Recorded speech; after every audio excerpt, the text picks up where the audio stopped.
I now declare the Plano City Council preliminary open meeting is reconvened in open session. That all council members are present. Councilmember Smith will be on Zoom. Our first item on the preliminary agenda is consideration and action resulting from the executive session.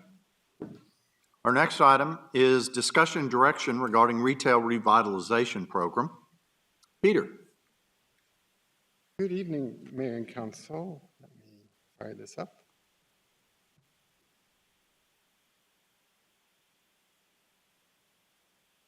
Hey, I was here in October and we kind of skimmed over this and before you got in your package, sort of a full-blown written policy. It's very much in line with the new economic development policy. In fact, I think the first page is almost exactly the same. And so I wanted to go over quickly some of the things we covered in October just to remind you that this is a philosophy for retail revitalization for some of the older shopping centers that we have. And it really is about not sort of paying for everything, but sort of helping enhance. And I have an example later on to show you about how we did it. But it really is about upping the ante and getting something better than otherwise. And so there's a whole host of grants. I'd like to just quickly go through them. And this is really supposed to be a toolbox, if you will. And that toolbox is going to be in agreement form when you see it, and a line item per the grant, just like you're seeing the new economic development agreements where they're sort of lined out by type. And so we would continue to do that. And as we bring any project forward, it's important to remember that you get to choose to do those or not. It's up to you, but we'll give you recommendations and then we'll move forward from there. So we have the location grant. This is very typical, something that will really change the game for the center, a lease buy down. Remember that these wouldn't be used for just anything. This is really some of those businesses that nobody wants to see in their neighborhood or really just holding the center back from redevelopment at all. It is an expensive proposition. This grant isn't meant to pay for all of that. It's just to help them over the hump, if you will. Facade improvements, very typical. We've done this before, and I'll show you that example. Demolition, quite self-explanatory. If you really want to redevelop the center, some of these big boxes will have to come down. They are built in sort of a form that are not easily converted. Some can be split. We've seen that at Park and Preston, but some can't. So that's what that is. Landscaping, some of the old shopping centers predate our landscape ordinance, and that's why you don't see landscaping in a lot of these centers. This is an example, I believe, on Custer. Lighting, again, this is about safety and making the shopping center better as we move along. Signage, this is an example here in Plano, a little bit more about the center in a minute. But this center, you can see it, it's just a whole plethora of different styles of signage. It's not so much the color, it's really about, some of them predate some of our signage ordinances as well. That's how sort of older some of these centers are. Paving, it's very self-explanatory. This would also include some utility work. And then neighborhood connections.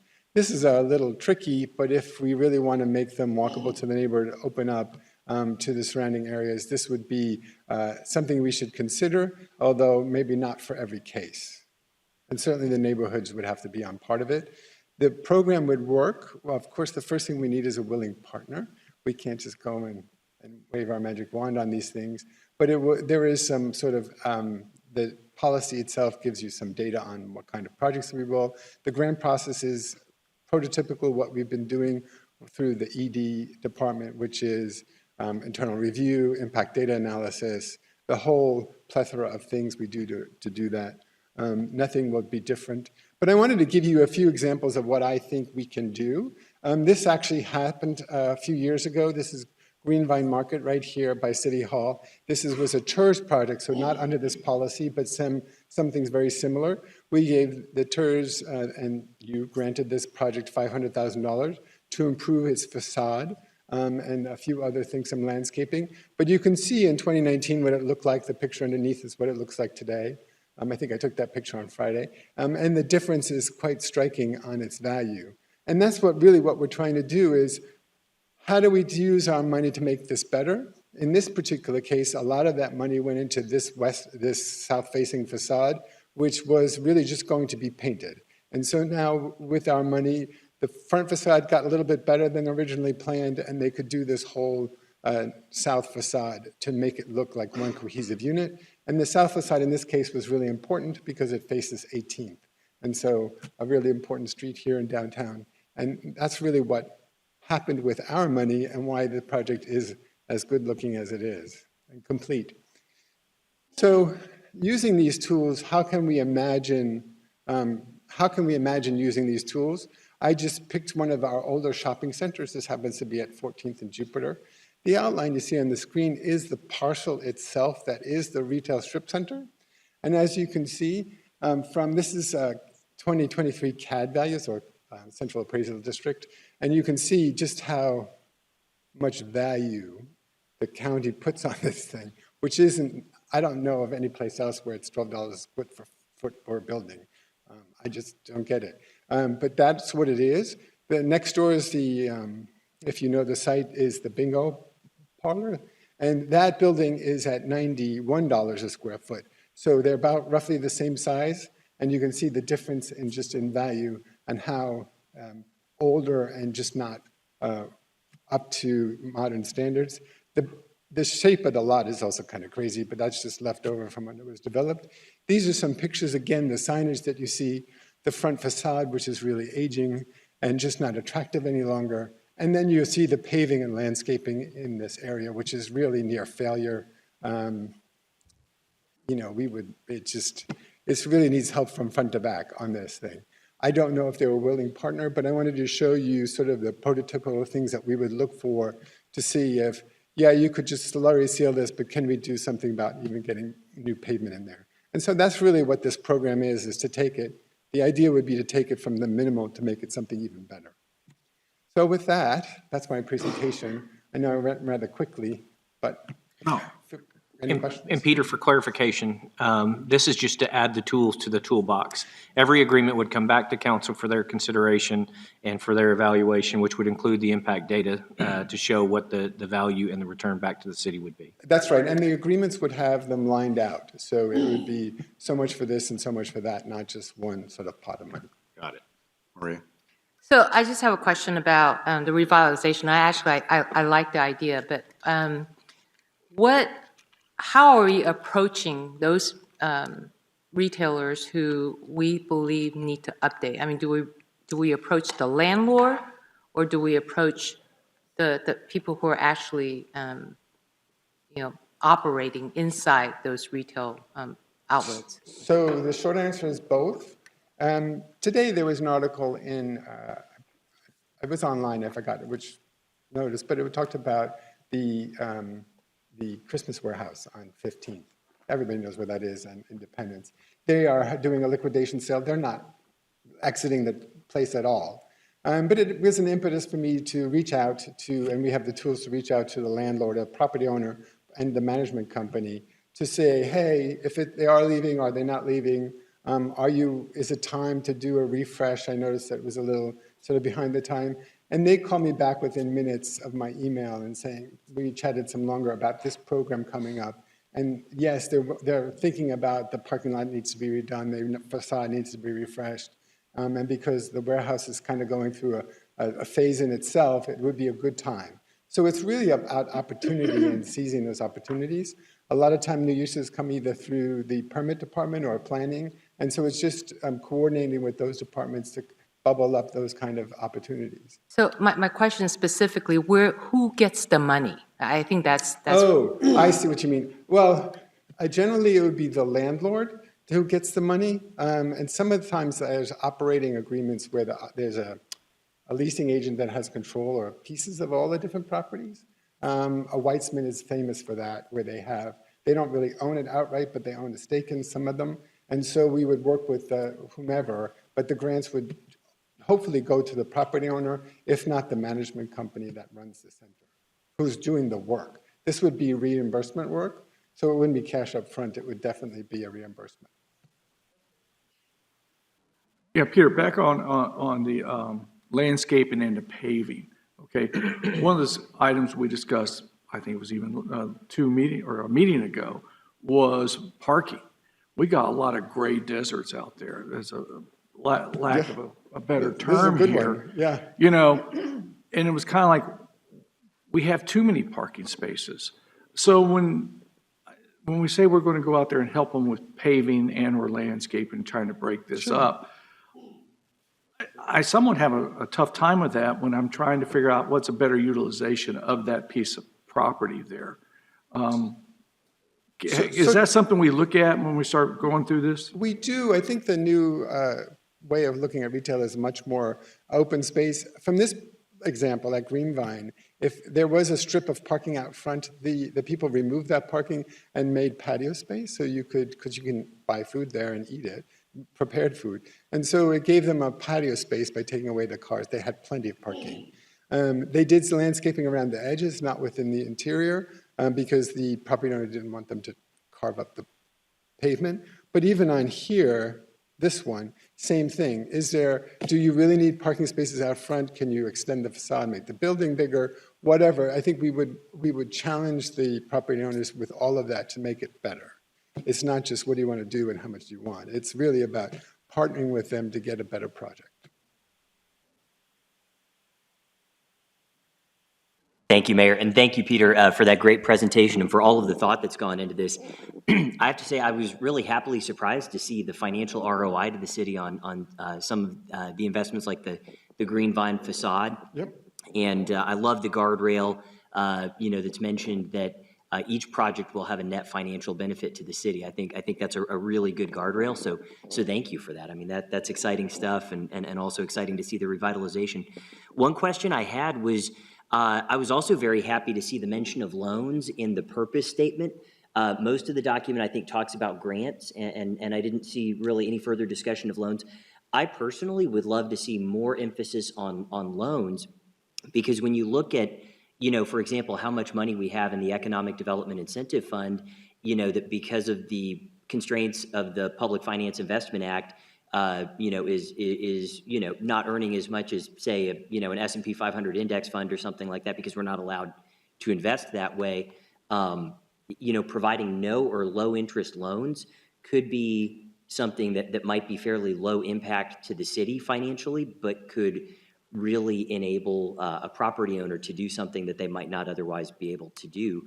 And so and then we get that money back in the end instead of it just being a grant. So I'd love to see, maybe more focus on that. Right, not to talk to Mr. Will that make but us a lender? I don't think we have the staff at this moment in time. Yeah. The capacity to do that. I think we have the talent to do it, but not the capacity. Gotcha. It's something we certainly could build towards.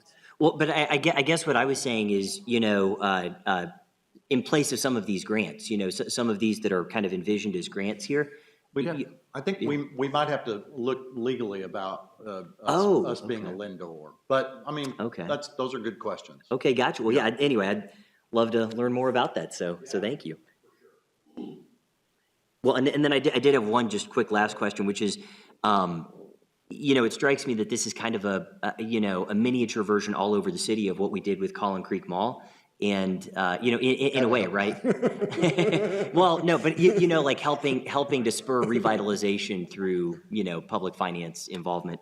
And one thing that, as you may remember, was important to me on that project was, making sure that the city's financial involvement was right-sized to the financial need of the developer to make the project make sense for them, to make it pencil. I'd love to see something in the policy when it comes back to us that, that we're going to kind of evaluate what level, given the financial situation of the developer and the property, that we're going to evaluate what level of city financial participation is necessary to make the revitalization happen. Sure. So in this case, the owner of the grocery store, not the property, was putting about $4.5 million into it. And if you've been in there, you could tell he spent every penny of it. And we put in 500, and it's not roughly 10, it's roughly 10%. So the rule of thumb that we try to go by is roughly 10%. And it seems to be a good sweet spot. And so that's what we would sort of go ahead and continue to do. Again, it's not to pay for everything. It's really to sort of augment and push it even higher. And this is a great example of our philosophy and what we've done in the past. So it's not like Collin Creek. It's much more like what we're doing in the TERS. Okay, gotcha. Well, thank you for all of that information, and thanks for all the thought that's gone into this. Thank you, Peter. You're welcome. Appreciate it. Let me just forward it. All right. Item 3, short-term rental update. Christina?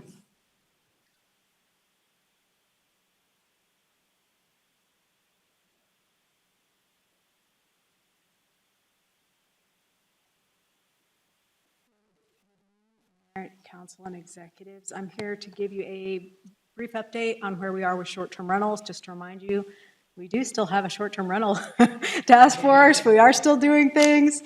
And we're making progress. So what I've got for you this evening, just history for those who might be watching and unfamiliar with this project. In October of 22, you directed staff to prepare some items to bring forward based on Arlington's model. That led to May, some actions where we adopted an interim ban and council appointed a task force. The registration ordinance has been tabled since that time, but we've got this model that we're working toward, and we're still in the outreach and data collection phase, working with the task force, moving fairly quickly toward permanent measures. So outreach and data collection phase 1 is complete. You received a presentation from the task force and consultants on that. It was 3 findings, 8 issues, 7 considerations. So the chair was here and we talked about that in October. Gas Strategies has done public outreach, and we continue to monitor through our third-party data provider. So in phase 2, what are we doing? Continuing to look at the data that's being provided by Deckert Technologies. We've had 2 task force meetings, one in November and then one again last week in January.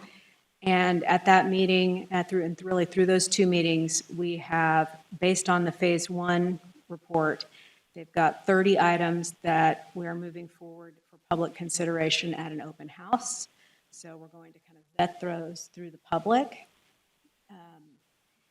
This in-person open house is going to happen on Wednesday, February 7th from 6 to 8 p.m. It'll be a come-and-go event, similar to the open house we had in the first phase, also at event 1013 here in downtown Plano.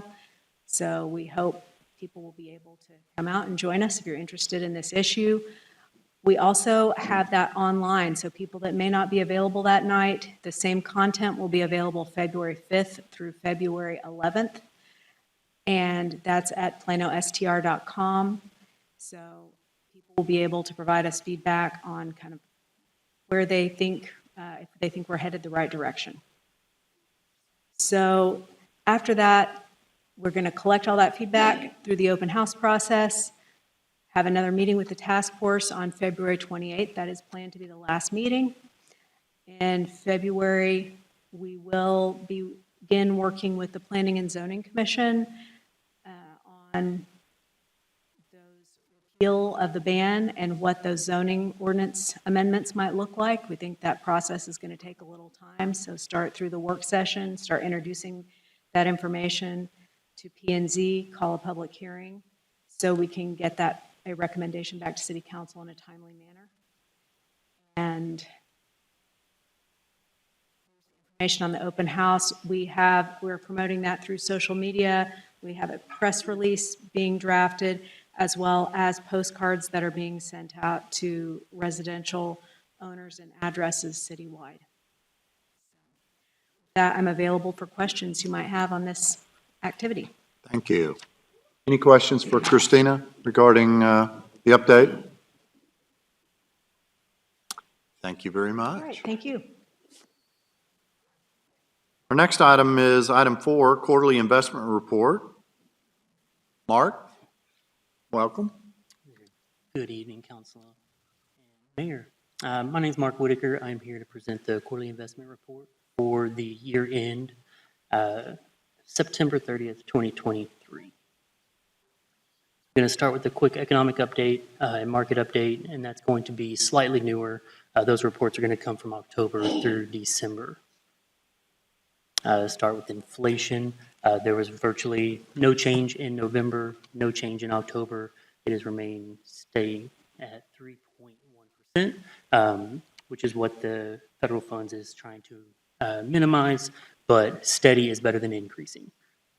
The GDP rose 2.1% in the second quarter for a 4.9% total annual increase. So we're still seeing steady growth, and they were trying to achieve a soft landing with all of their market changes, all those rate increases.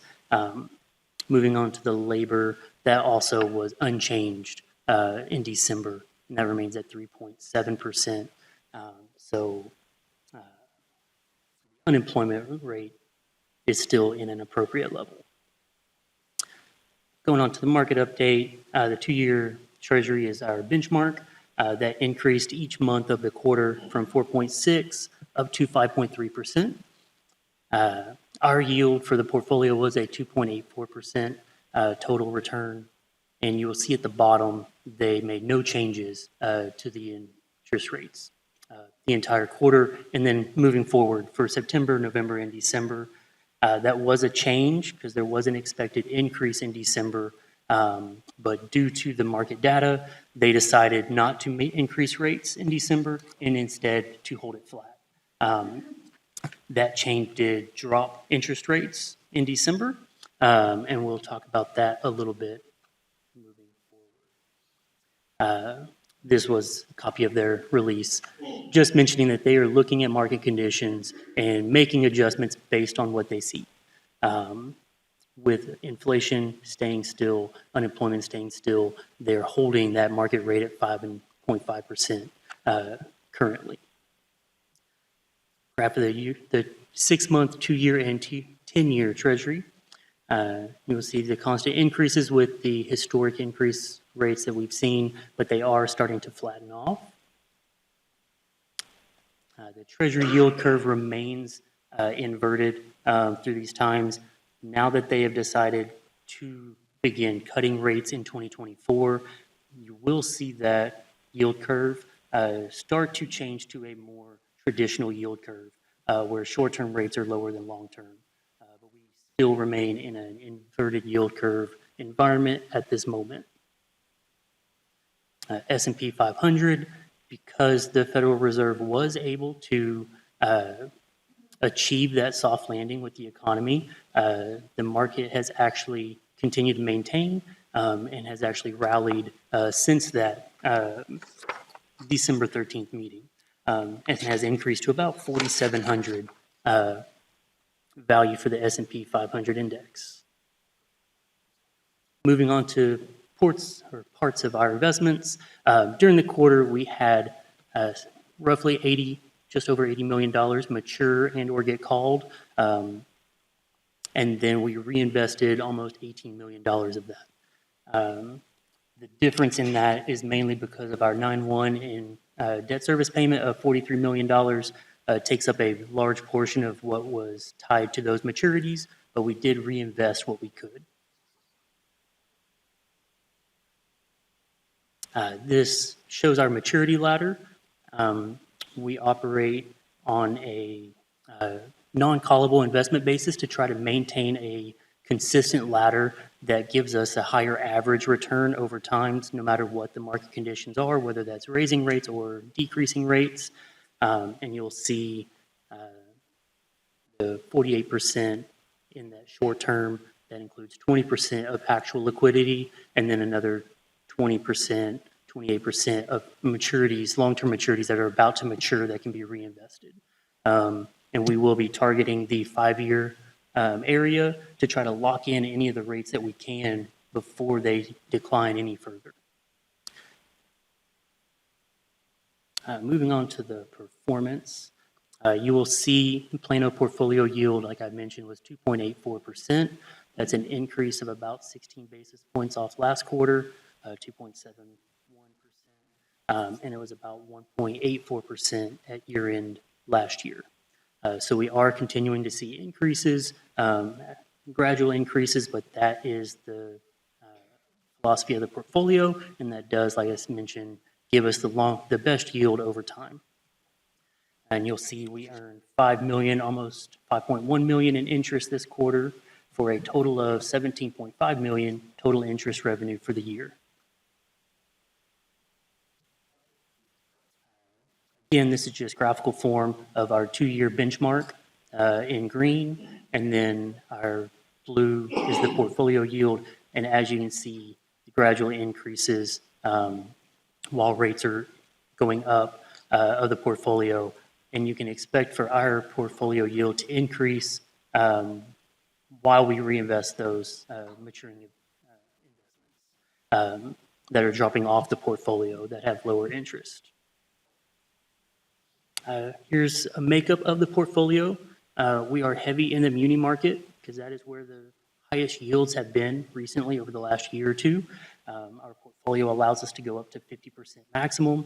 We've maintained close to the 40 to 45 to maximize that area, while U.S. agencies is around 35%. CDs and U.S. Treasuries are very low spread, so we are lightly invested in those areas.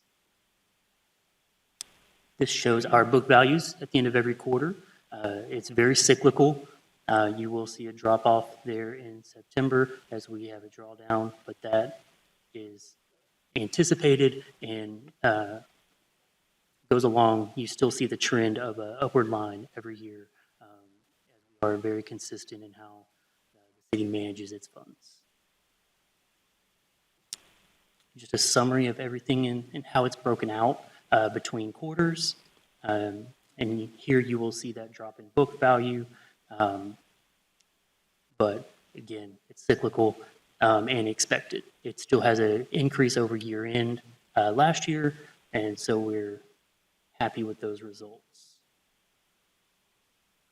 In this graphical form of the equity in the treasury pool, again, consistency is key.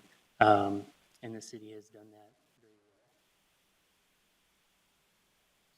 There's no changes to our investment policy as of at this moment.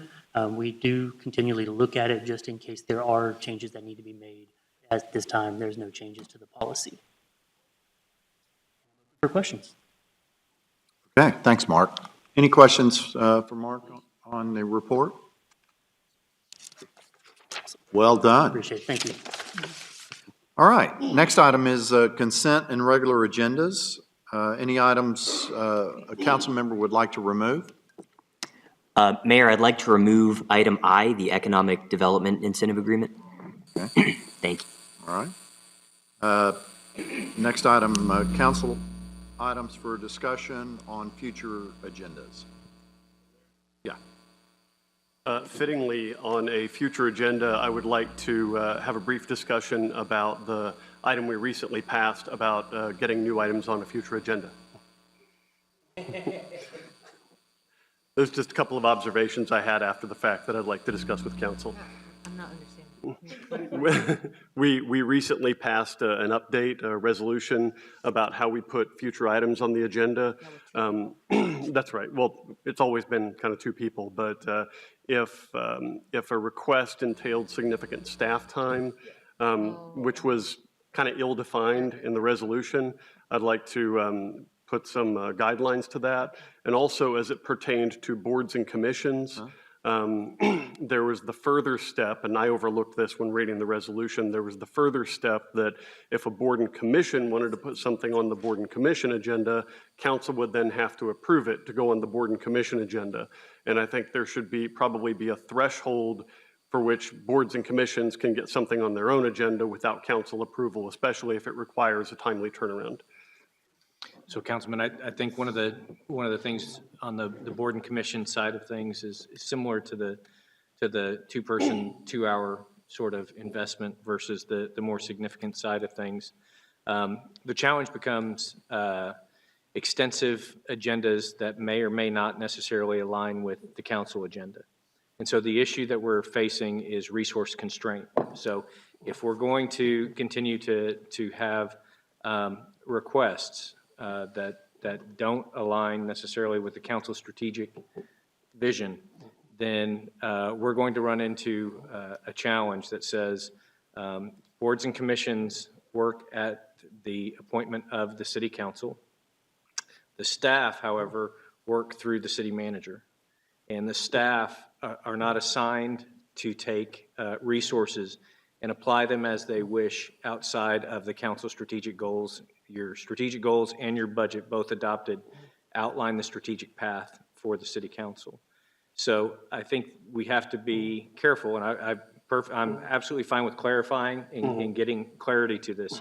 But boards and commissions work within that budget that you pass. They work within that strategic framework that you pass. And that's a critical component to this, because if we end up with a policy that goes beyond that, I think we need to revisit resources to make sure that they have what they need, because it's going to end up being a challenge for us to be able to achieve the council goals. Agreed. And what I had in mind was creating, just defining a threshold by which boards and commissions could put something on their own agenda without council approval. Obviously, if it's going to entail significant resources, or there's a feeling that it's just contrary to council's goals, then that would be a different matter.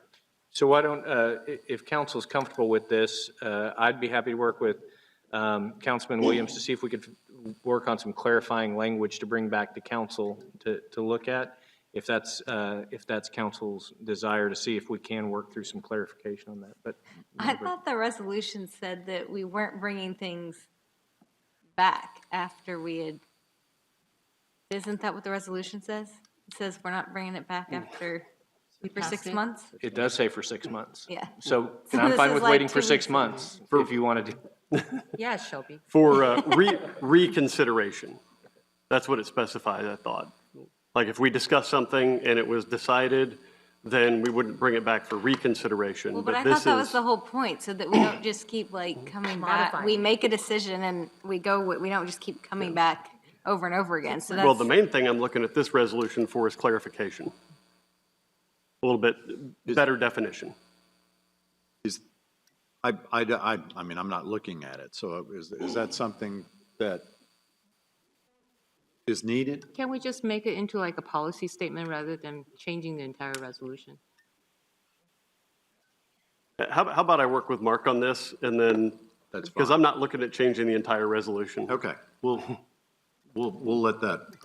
let you two work on that, and then we'll hear back from you. Sounds good. So it's seeking clarification only. Only, correct. Got it. Is Thank everybody you. okay with that? Okay. All right, we'll take a recess and return at 7 o'clock.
I now declare the Plano City Council is reconvened in open session, that all members are present. Councilmember Smith will be on Zoom.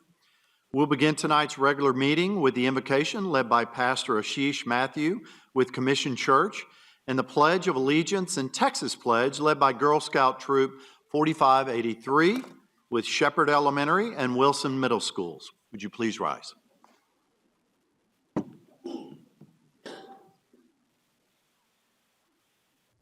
Ladies and gentlemen, I would like to invite you to join my wife Sonia and I and our entire Commission Church on the day 15 of our 21-day fast as we pray for the city of Plano.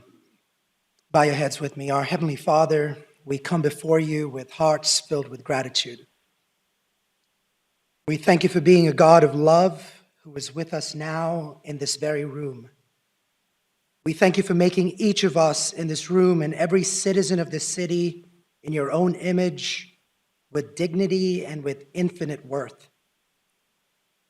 Thank you that your Son Jesus rose from the dead and now reigns as King over heaven and earth in the city of Plano. And I pray that our city would be known as a righteous city, a city of peace and a city of hope, a city with happy homes, a city that welcomes the stranger, a city that cares for the orphan, the widow, the needy, a city that defends the innocent from evildoers, and a city that confesses Jesus as Lord. I thank you tonight, God, for these, your servants, our mayor, our city manager, our city staff, and our city council members. I give thanks for the way of service they have chosen to take up on behalf of all of us here. We all come to this room tonight as complex human beings, some of us broken, some of us carrying burdens, many of us carrying joy and hope, trusting that you alone can hold us together in a season like this. There are many here that are looking to voice their pains and concerns to these elected servants. But more than our fears and our wounds and even our accomplishments, may we lean in on your everlasting arms tonight. It's Apostle Paul writing to the Christians in Rome that tells us that those in authority are first and foremost servants, Lord, of you. And that honoring you and doing your will is their highest purpose. That any portion of power they enjoy is given by you and you alone, and it can be taken away at any time. And so we pray today that you would be glorified tonight through the decisions of this city council. We pray that your kingdom would come in Plano. We pray for wisdom, for strength, for courage to do what is right and good for all citizens. It's my prayer today that our city will be a shining example of a community that loves one another. In the middle of all the hate and divisiveness that runs rampant in our time, I pray for peace, unity, and revival in our city, state, and nation. Help us, Lord, to turn from our evil ways and experience healing. Once again, we thank you tonight for our council members, our mayor, our city staff, and our first responders, and all those who work to make this place we call home such a wonderful city. I pray this prayer in the powerful name of Jesus. Amen.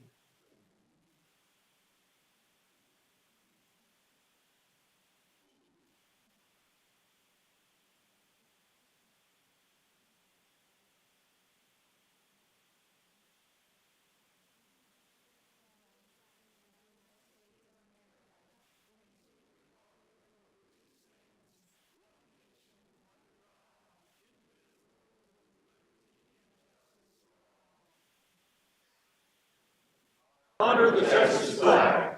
I pledge allegiance to thee, Texas, one state under God, one and indivisible. Thank you. Be seated.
Okay. We have 4 neighborhoods and are being recertified as the best neighborhood. Plano's best neighborhood designation was developed to recognize neighborhoods that have created a community that is beautiful, engaged, safe, and thriving. So I'd like to call forward Curtis Howard, Interim Director of Neighborhood Services, Keisha Siriano, Neighborhood Engagement Manager, Kula Krishnan, Senior Neighborhood Planner, Stephanie Peacock, Neighborhood Outreach Coordinator. From Shoal Creek, Philip Smith, Board Vice Chair. From Glen Hollow Estates, Justin Reinhard, Treasurer. Lisa Marie Resnick Williams, Communications Chair, and Lewis Holtz, President. And then from Forest Creek North, Bill Burley, Treasurer, Steve Shaw, President, and Dilip Shanker, Board Member. And finally, from Forest Creek Estates, Suzanne Pappas, Board Member, Ton Van Hoedegem, Committee Member, and Jennifer Milligan, Committee Member. So Keisha, I'm going to hand the microphone over to you. Let you say a few words. Good evening, Mayor and Council. I'm Keisha Siriano, Neighborhood Engagement Manager. First, just want to say congratulations to all of you. We have 4 neighborhoods this year. They're all being recertified. Most of these neighborhoods received their initial designation in 2017 or 2018, and so they're just being recertified. Over the last few years, they've continued to maintain their neighborhoods as beautiful, engaged, safe, and thriving. They do some awesome projects in their community to keep their residents engaged and connected. There's some that do volunteer work. They're keeping their front areas beautiful. They just do a lot. We were amazed with the presentations this year from these neighborhoods and just so excited about what they do, to where next year we're going to switch our application a little bit and actually go to them and have them show us their neighborhoods. If you're interested in becoming a best neighborhood, contact our office, our best neighborhoods team and Neighborhood Services Department. You could also reach out to all of these neighborhoods because all of them have agreed to mentor or coach a neighborhood to help you get up to where they are. Our application for this program comes out in August. So if you're interested, by all means, reach out to us. But again, congratulations to all of you. We look forward to continue to collaborating with you on your projects and programs in your communities. So thank you. So we need to take a picture. How's that going to look? We need to get closer, don't we? Well, I want to congratulate all of you and thank you so much for making Plano a city of excellence and a city of great communities. So thank you so much.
Okay, moving on to the consent agenda.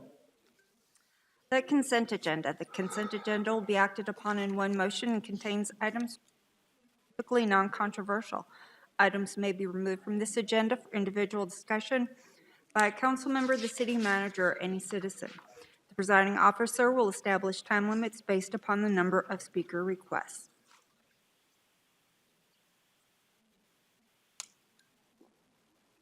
Go ahead. Mr. Mayor, I'll make a motion to approve the consent agenda except for item I. Second. Thank you. I have a motion, a second, to approve the consent agenda with the exception of item I. Please vote. How do you vote, Rick? Thank you. Motion passes 8-0. Item I.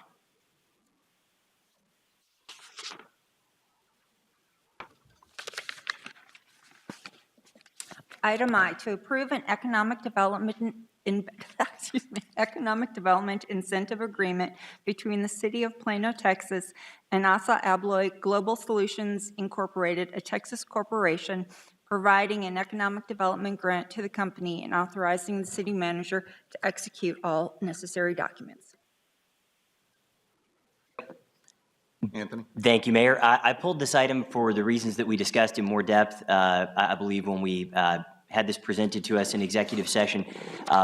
From everything I've learned about it, I think ASA Abloy is a great company, and I can't wait to welcome them to the city of Plano. But for the reasons that I expressed during that executive session discussion, I think that the financial return to the city on this particular incentive agreement is not there.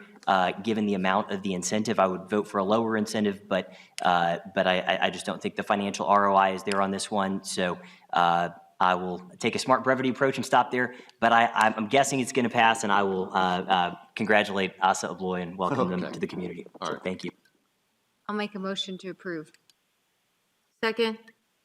I have a motion and a second to approve item I in the consent agenda. Please vote. Rick? Yes. Okay. Motion passes 7-1.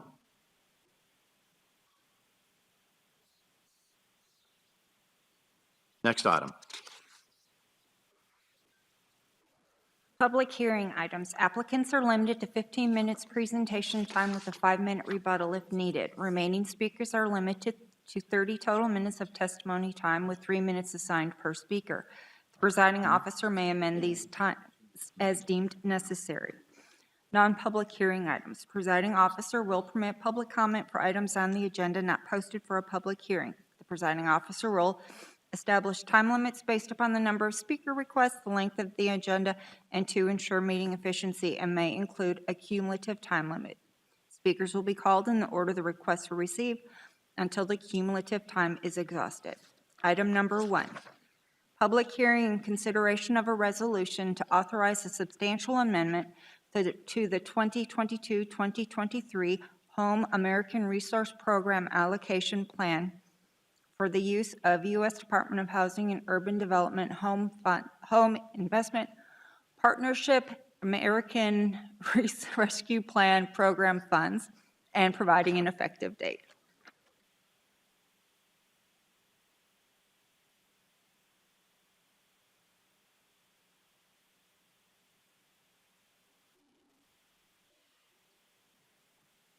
Morning, Mayor, or evening, Mayor, Council. So my name is Curtis Howard. I'm the Interim Director of Neighborhood Services. And I am here to discuss with you this proposal to amend or substantial amendment on our home allocation plan. The reason that we're doing this right now is we are trying to clean up some language after we received some information from a HUD consultant to try and make sure that if we ever have if we're ever looked at in the future, that we have done everything correctly.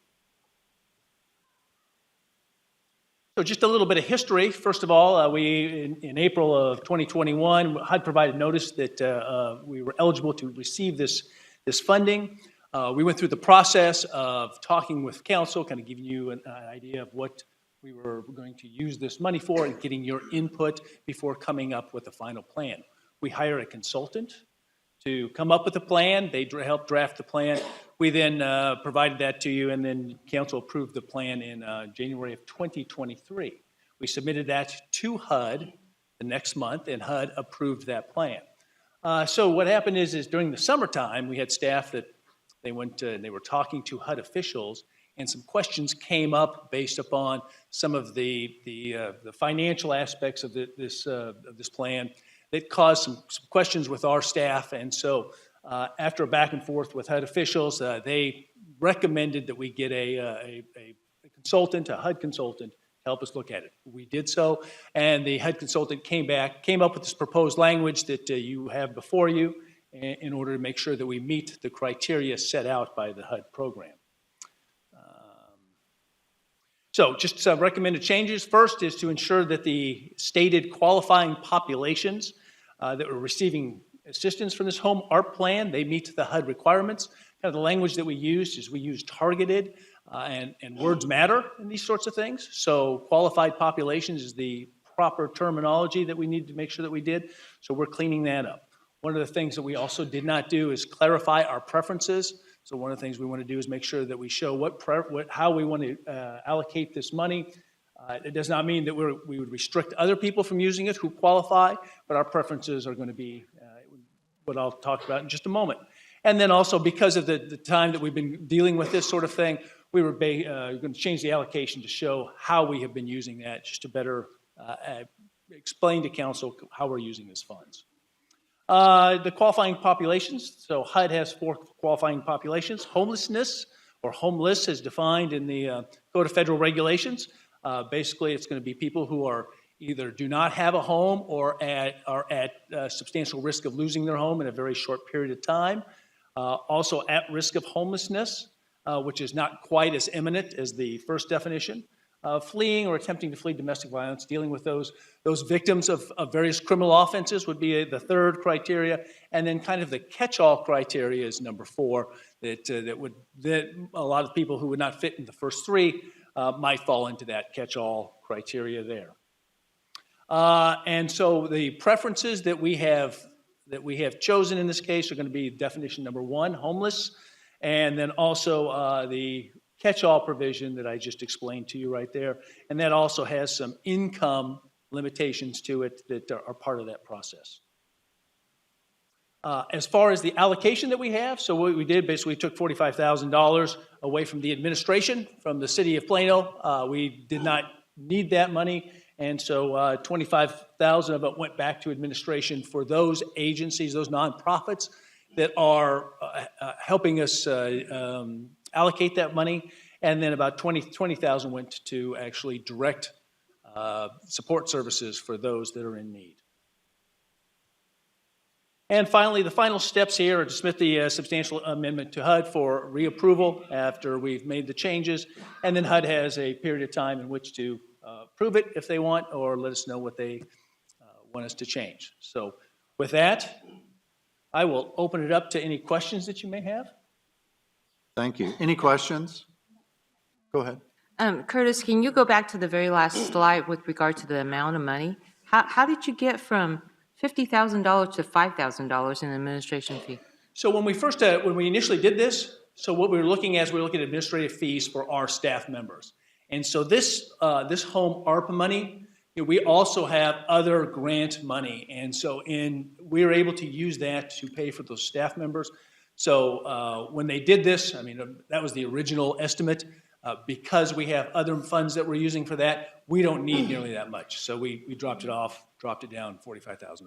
So for the city of Plano, it came down by $45,000, but the subrecipients, who are they that they're getting an increase of $25,000? So the subrecipients are the 2 nonprofits that we have, Texas Muslim Women's Foundation and the Collin County Assistance Center. And so it's to cover their costs for employees and everything else that are administering. But it's not something that's related to City of Plano. It's actually the people who are actually doing the work. Is that what you're saying? Yes, Councilwoman. Thank you. That's Appreciate correct. Thank you. Any other questions? Rick, I see you. Go ahead. Thank you. Curtis, I think this is great news for us. One question I'd like to ask you, what have we done, if anything, to ensure that we can get this funding to the people and the qualifying populations that really need it in the simplest, less red tape manner possible? So our contracts, our agreements with those nonprofits in providing them funding, I know we've already provided a substantial amount of this funding over this period of time. So we're in pretty good shape as far as that goes. So I have not heard any concern that we have as far as the red tape that might be going forward, or that might be a part of this process, that does not seem to be an impairment in getting this funding to those people who need it. Okay, good. No, that's come up before that sometimes that, unfortunately, there tends to be longer lists than we can take care of. And to be sure that the funds do get implemented as quickly as possible can make a difference between someone, being sort of in, need of being or possibly being homeless and actually ended up homeless. So I just want to be sure that we're doing the best that we can to be sure that doesn't happen in situations. And Councilman Smith, if I may also, is one of the things that we have other buckets of money that we can use to make sure that we provide resources to those that are in need, regardless of what we have here today. Great. Curtis, thank you again. All right. Thank you, sir. Thanks, Curtis. Appreciate it. Thank you, Mayor. I'll open the public hearing. We have two speakers on this item. The first one is Alex Stein.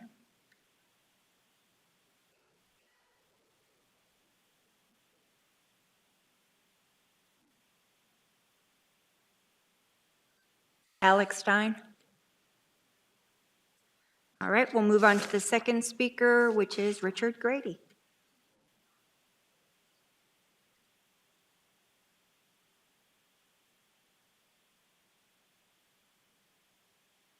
Good evening, Mr. Mayor, City Council members, City staff. I am Rick Grady, 8413 Buxton Court, and I come to you today as president of the Collin County Homeless Coalition. I urge you to pass and approve this measure tonight. The funds within our community today to help the homeless and those that are at the bottom of the pyramid are near exhausted or totally exhausted at this point. I have spent a great deal of time talking with agencies around the city, and they are in desperate need. The data that you have in front of you and that you have been working with is nearly 2 years old. Many of the agencies that have provided information to you from the substantial agreement and amendment were talked to in January of 2022. Some of them in May of 2022. The pit count that you have data with is in 2022. Lots of changes have been made since then. So the need is absolutely great. Rents have gone up approximately 13% by Real Wealth, which is an investment advisor to those that invest in real estate. The St. Louis Fed says mortgage rates in 2022 were 2.65%. Today, they're 6.8%. Housing is short. HUD gives us a count every year. In 2022, across the United States, we had 582,000 people that were homeless every single day. Last year, 653,000 people were homeless every single day. This coming Thursday, we will begin in this chamber, the pit count, to find out how many people are homeless this year. And HUD is estimating that possibility will grow 13%. Utilities have gone up. I encourage our council members to also, and our city staff, to also look at not only distributing money to TXU and Encore, but also to CoServe, because many of our residents are on the west side of the city of Plano, and that is a CoServe area, and we do not have any funding for CoServe. So again, the data that you're seeing is old, but it is okay to have this historical data, knowing that significant changes have been made. I urge you again, as the president of the Collin County Homeless Coalition, to approve this measure tonight and get this money out on the street as quickly as you possibly can. I commend you for taking down the administrative costs from $50,000 to $5,000 to put the extra $45,000 to work with case management and on the street. Thank you very much for your attention tonight. Thank you, Rick.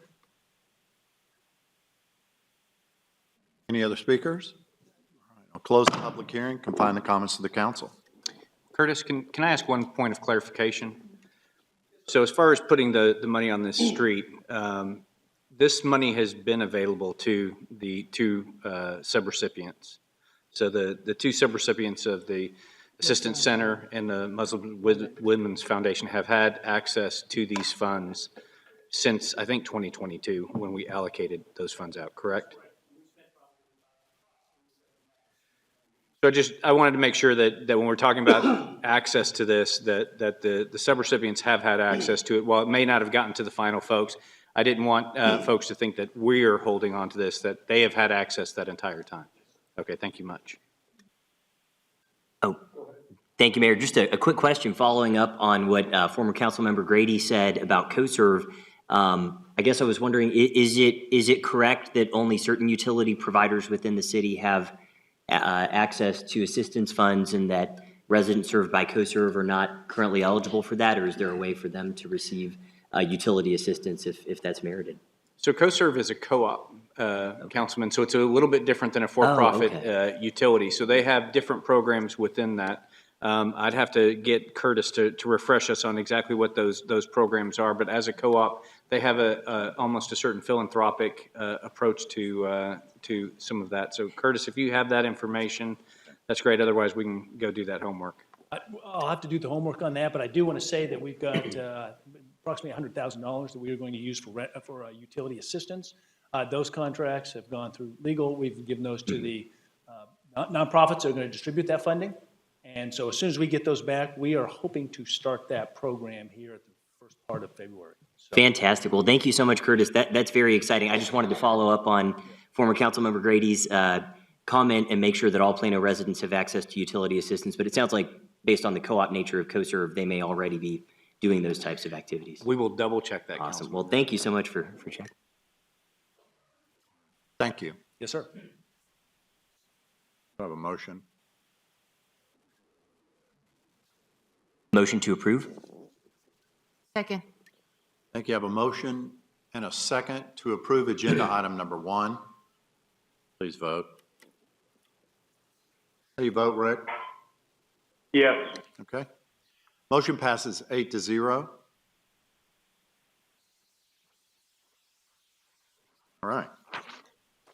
Next item, comments of public interest. Comments of public interest. This portion of the meeting is to allow up to 3 minutes per speaker with 30 total minutes on items of interest or concern and not on items that are on the current agenda.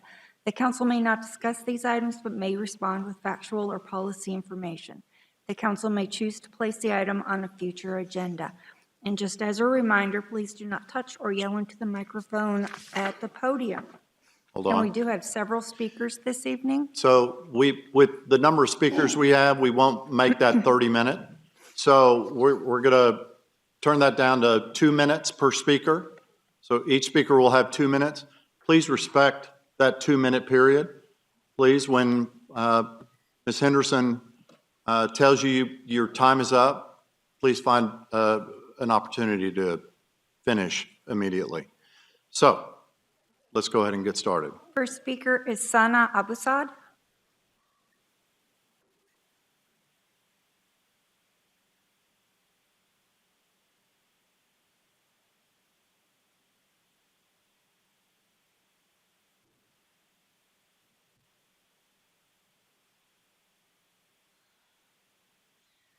Just a quick question. Do I have to state my address? No? Okay, so my name is Sena Abusad. I want you to look closely at the image I'm about to show you.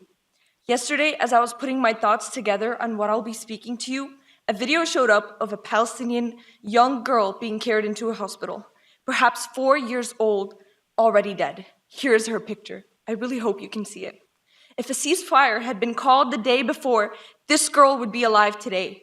If a ceasefire was called yesterday, all the people martyred today would be alive. But our government, the United States, the democracy, the one who we say has liberty and justice for all in our hypocritical pledge of allegiance, is vetoing the vote for a ceasefire. As I speak to you, I want you to look at the picture of this young, innocent girl who was killed by the money you send to her murderer. Is this self-defense? What crime did she commit? What crime did the 10,000 children dead commit? Hear what we're saying and process it, please. 25,000 people dead because of your money.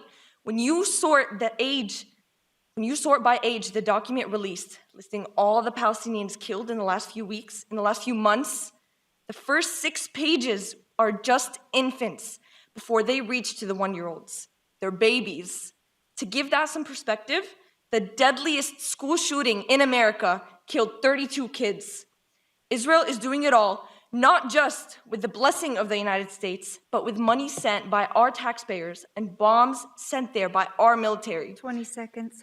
We're now watching live as weapons of mass destruction that you have made us fund through taxation wipe out the civilians in Gaza.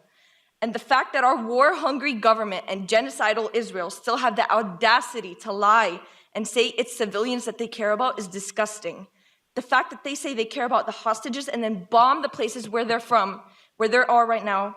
Shame on our government, shame on your silence, and I request the immediate sponsorship and affirmation to a ceasefire resolution. Thank you. Thank you. The next speaker is Tabassum Mazabin.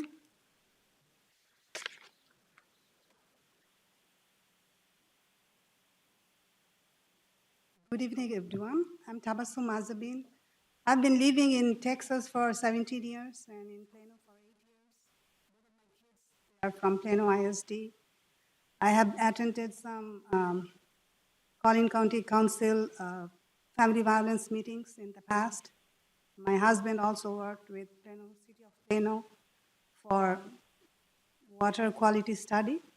Thank you for giving me this opportunity today. United States, its superpower is its citizen.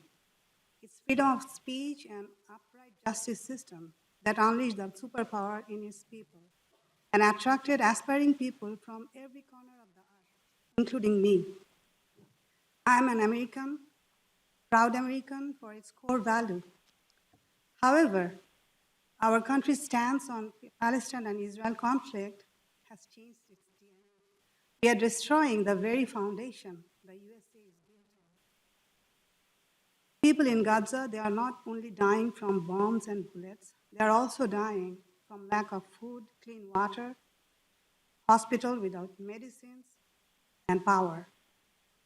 Let us propose ceasefire solution on the table. When the ceasefire is in effect, both parties can be brought to the table and to address their grievances, and we can build a long-lasting peace. Let's America do the right thing and retain its respect and retains its political and economic alliances throughout the world. And 20 seconds. This can bring the prospering times for generations to come in the U.S., including Plano. Thank you. Thank you very much.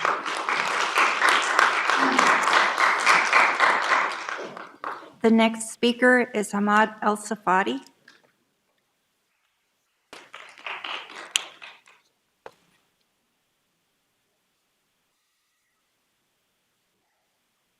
Good evening. My name is Ahmed Al-Safadi. Recent statistics reveal that 89% of Americans check their phones within 10 minutes of waking up.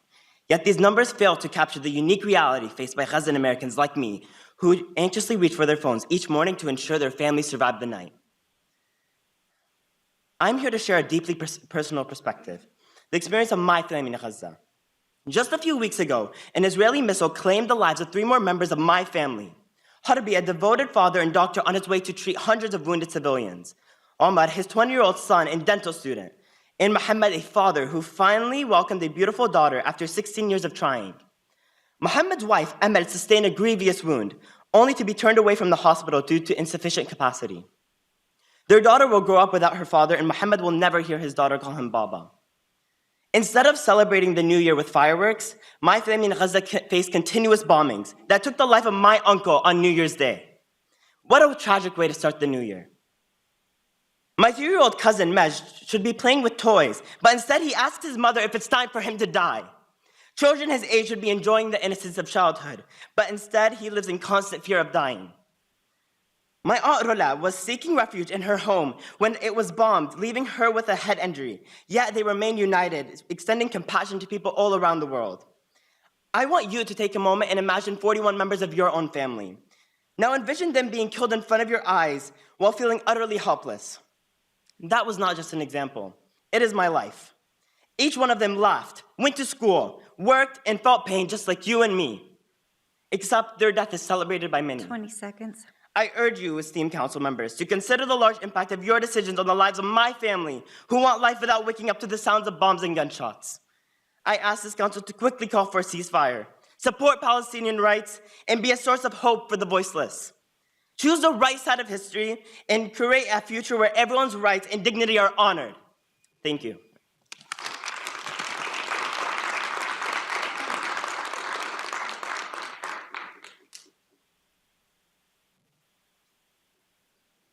The next speaker is Tara Rice, who will be joining us via Zoom.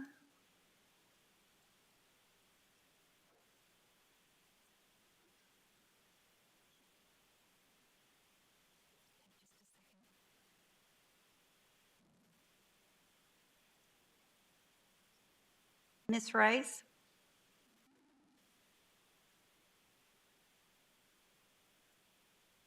Ms. Rice, we'll need you to turn it. I'm here, give me 1 second, sorry.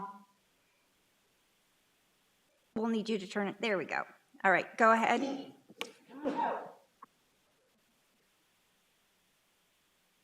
I am here to address City Council. You guys see me? Yes, go ahead. Yes. You have 2 minutes. Oh, okay. Well, Okay. my son right now, was sitting in a, do you agree that a police department comes with, they have to tell the truth. It's accountability. So due to Plano City allowing their officers to lie on a police report, my son was charged with it invading, stemming from a situation of brutality and, well, not brutality, but harassment that's been going on with the City of Fort Worth Police Department. So we moved to Plano to get away from it. Meanwhile, March 25th, my son was held 96 days in a Tarrant County juvenile facility. And do you know, never been arrested prior to that, no record at all. But he was held there because of me speaking out publicly against the injustice. And he was held there because he endured abuse by city, state, and county employees. All because they had a problem with me speaking out, standing up for his rights and many others. So then it comes fast forward to July 6th. What I'm really here for is that my son, I guess there was a warrant put out for my son, July 6th, based out of Tarrant County, Plano. He was told he didn't have to go to court that morning. I have it via email. You guys sent you don't even know who this officer is. 20 seconds. Impersonating an East Texas task force. And then there's no marked cars in sight. How would he know at a park to stop for an officer? And then you have Officer Pivot, who you guys actually rewarded a few months ago. He wasn't there at the time of the incident. So how would he know what happened? You can't tell a narrative unless you know what happened, right? Ms. Rice, you're So,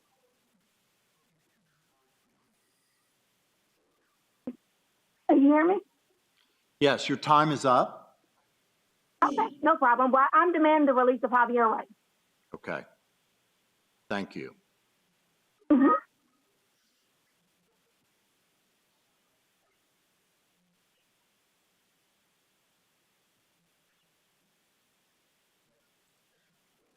The next speaker is Yara Ishmael.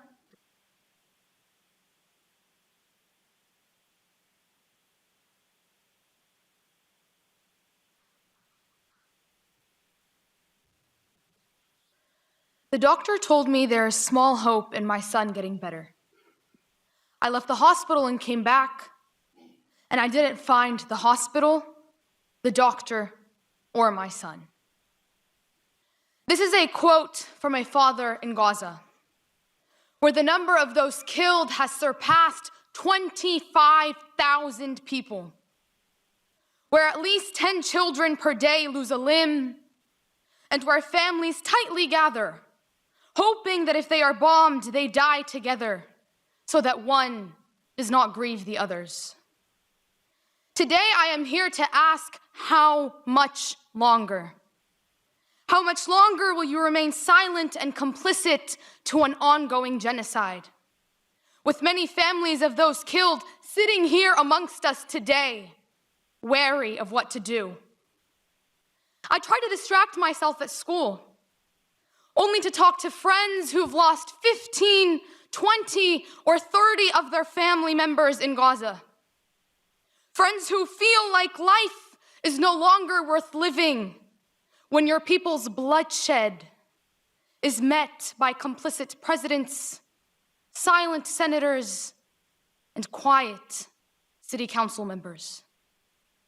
We cannot claim to be a city of excellence when even human life is seen as a topic too far away from us to discuss. We cannot claim to be a city that cares for all when those who represent us fail to recognize our anguish and grief over our families in Palestine. So please, represent the city of Plano, represent your constituents, 20 seconds. and call for an immediate ceasefire in Gaza. Thank you.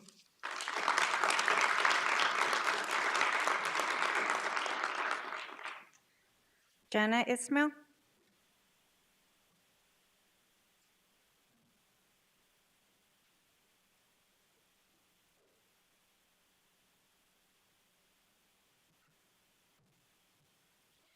It's hard to believe that it's been over 100 days of the Palestinian genocide. It's hard to believe that it's been over 100 days and we still have to stand in front of our representatives to ask for a ceasefire. We are asking our representatives to stop the bombing and killing of thousands of children, the bare minimum. As city council members, you cannot brush the Palestinian genocide as something that's happening overseas and pass on empty condolences or even stay silent as you currently are. The truth is, as a citizen of this country, as a resident of this state, the Palestinian genocide has more to do with us than anyone else in the world. Because our government funds this genocide, our government supports this genocide, and our government enables this genocide.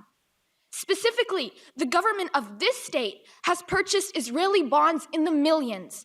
The governor of this state has made statements confirming his unconditional support for the attacks Israel is committing against civilians, completely undermining who he represents. This is a very much Plano, Texas issue. You know, as a high school student, I came to realize that my government cares more about funding a genocide than fixing the currently glitching federal student aid website. Now, as a reminder, the city council's role is to fulfill the needs of its local residents. And a ceasefire is what we need right now. A representative is someone who listens to his or her constituents' concerns while putting their own personal interest aside. 20 seconds. Our voice of humanity will only feel heard once a resolution for an immediate ceasefire is passed. Because really, I hope you can all agree with me as well, that dropping bombs, hundreds of bombs a day on a civilian population is never a solution. Thank you. Thank you.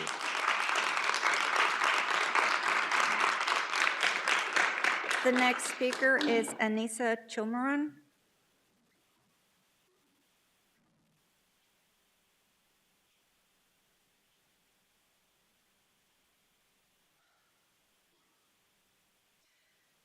As representatives of our community, your voices wield significant influence. This power, however, entails a great responsibility because we implore you to uplift not just your own voices, but ours as well. The voices of those within your community. Our voices matter. We are your neighbors, we're your friends and family members, and the silence of our leaders directly impacts our community every single day. Throughout our lifetime, we have witnessed the dehumanization of the Palestinian people, as well as all Arabs and Muslims. It is our sacred duty not to allow the lives of our fellow human beings to be rendered meaningless. Instead, we must unite our voices, tirelessly calling for justice and peace. Our cherished kufiye, a symbol of pride, unfortunately has made us targets. and our identity has led us to tragic consequences within our country. In our hearts, we often envision ourselves as individuals who would have spoken out against historical atrocities such as slavery or fascism in Europe before World War II. Today, ladies and gentlemen, the time has come for us to stand up and speak up.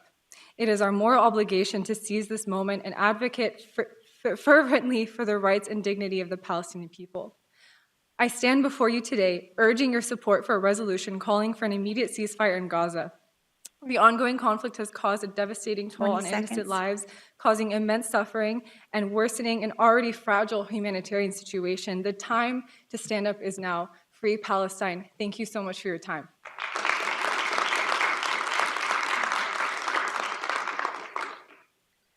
The next speaker is Ayan Ahmed.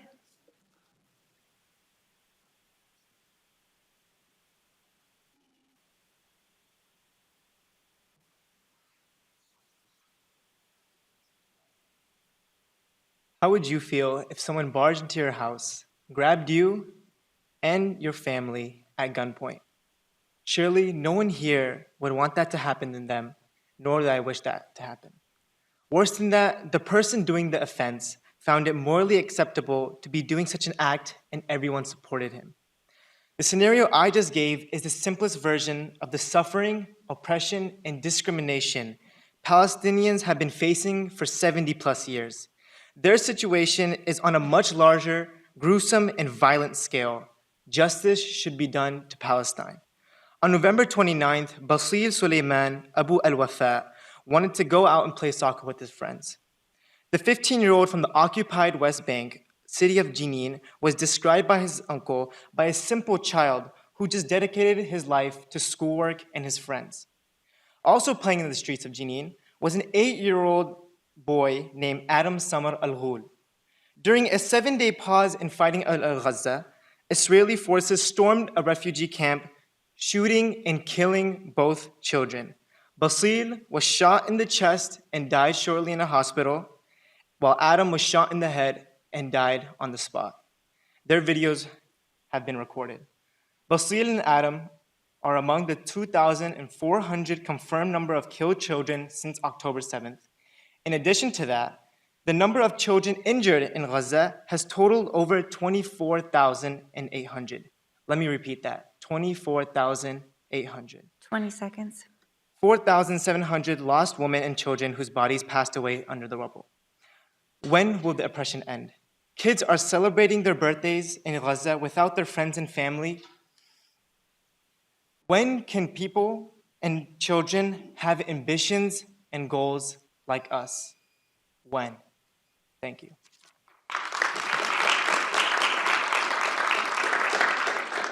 The next speaker is Khalid Ishak.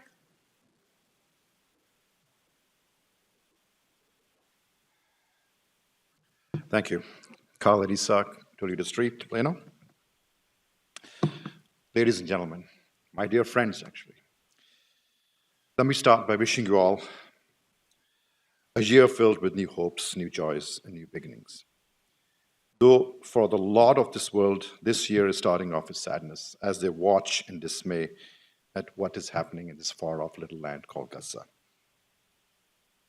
We look towards you not just as leaders, but as our friends and families that have stood together to keep the city excellent, but also to protect our values and build an example of what great cities should be.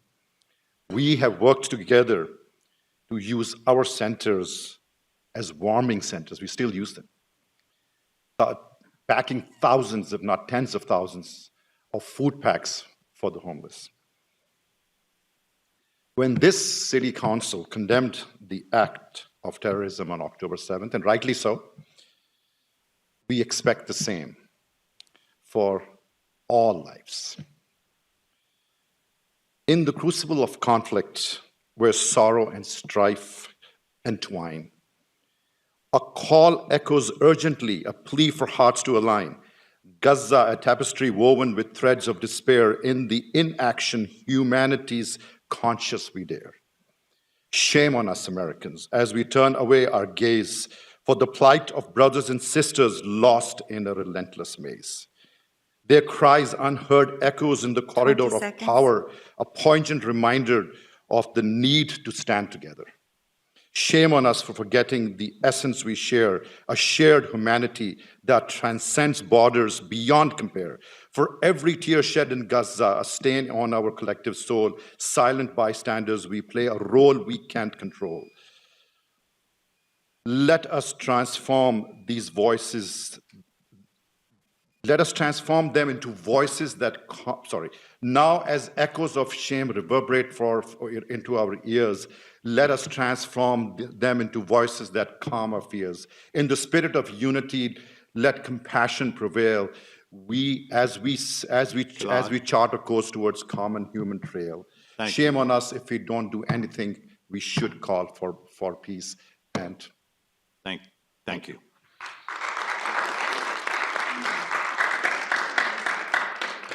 The next speaker is Alex Stein.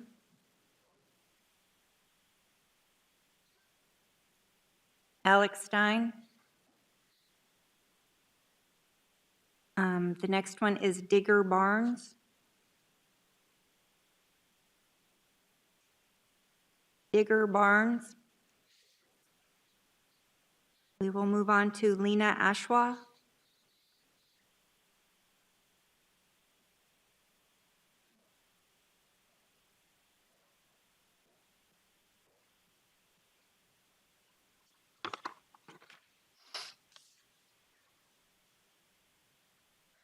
I was born in Austin, Texas, to a Palestinian father and American mother. I went to Murphy Middle School, Williams, and Plano East High School. I was proud to be from Texas, a state that is unapologetic, who holds firm in their beliefs. I was proud until 10,000 Palestinians were murdered and you did nothing. I was proud until premature babies decomposed in hospitals and you said nothing. I was proud until children began dying of starvation and you did nothing. Imagine for a second, it is your child you must watch have their leg amputated without anesthesia. Imagine their cries of pain. Imagine it is your entire family, grandparents, sisters, brothers, children, all wiped out in the blink of an eye. Imagine it is your wife who dies because she could not bear the pain of 7 layers of skin being cut during a C-section without anesthesia. 35,000 of us have been killed since October 7th. How many more of us need to die in order for you to act, to do what is your moral duty? I am here again requesting that this council pass an immediate resolution that includes the following: an immediate ceasefire, an immediate end to Israel's siege on Gaza, which has cut off food, clean water, medical supplies, and electricity into Gaza for over 3 months. An end to the $3.8 billion of foreign aid the Department of Defense sends to Israel each year. The release of the 200 children currently imprisoned in Israel. An end to Israel's illegal and brutal occupation of Palestine. Thank you.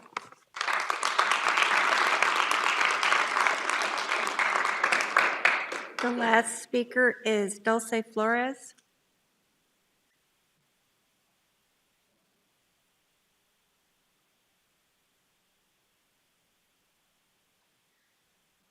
Good evening. I would like to read an excerpt from the book Except for Palestine, The Limits of Progressive Politics by Mark Lamont Hill and Mitchell Plitnick.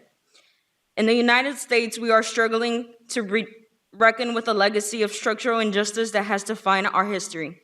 American policy in Palestine and Israel has always been hopelessly intertwined with our own long-standing struggles with white supremacy, Islamophobia, anti-Semitism, and ethnocentrism. As we've come to understand that racism, sexism, religious bigotry, anti-LGBTQ hate, and other prejudices are intersectional, we must also recognize how these systems of oppression inform our foreign policy. We cannot truly grapple with our history if we ignore how it has also affected the rest of the world. If we are to adopt a progressive political outlook, one rooted in anti-racism, anti-imperialist, and humanistic intersectional values, we must bring to prioritize the freedom, dignity, and self-determination of Palestinians. The imbalance of power between Israel and Palestinians, a circumstance reinforced by the overwhelming political, economic, and military influence of the United States, can never be ignored or understated as we develop workable analysis and principle solutions. This means that any hope for a future in which all people of the region can live in peace, security, freedom, and hope requires that and based on universal humanistic values that are applied in a consistent manner. Such approach has not historically been a part of the U.S. policy. We must change directions. We must no longer render Palestine exceptional. As it was once put in Yasser Arafat in Mexico, un Estado palestino es la garantía de la paz y estabilidad, which translates to a Palestinian state is the guarantee of peace and stability. I demand that you call for a ceasefire on Palestine.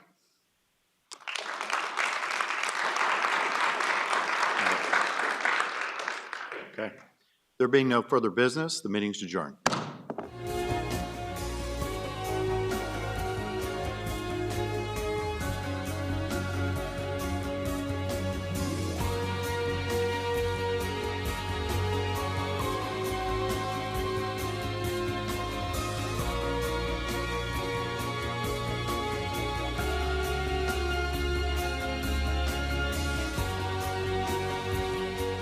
Water line, so they turn off the water.